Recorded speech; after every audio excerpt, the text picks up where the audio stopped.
ये साथियों कहना चाहते हैं कि समाजवादियों की लड़ाई अलग है, इन बीजेपी और कांग्रेस के लोगों के बीच की लड़ाई है।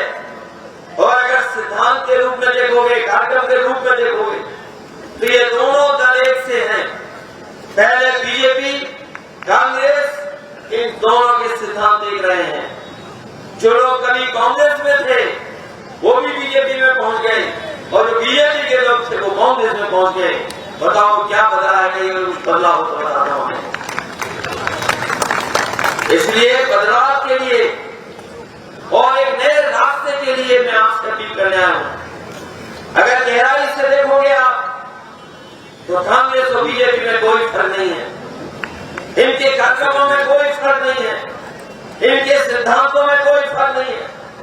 जो बाबा साहब भीमराव अम्बेडकर जी ने हमें संविधान दिया था, जिस संविधान के तहत हमें आरक्षण मिला था, हमें नौकरी और रोजगार मिलने लगा था, हमारे पिछड़े और दलित आगे बढ़ने लगे थे।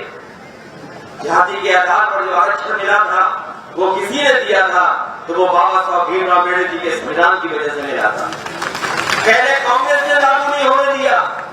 बड़ी संघर्ष और लड़ाई के बाद और समाजवादियों के तमाम दबाव के बाद जाकर के मंडल कमीशन लागू हुआ था, तब जाकर के हमारे पिछड़े और दलित भाइयों को कुछ हक और सम्मान मिला। आज वो परिस्थितियां बदल गई हैं। कभी कांग्रेस रोकती थी हमें, आज बीजेपी रोकने का काम कर रही है। इसलिए अगर आप चाहते हो कि आपकी जाति गणना हो, आपकी गिनती हो, आप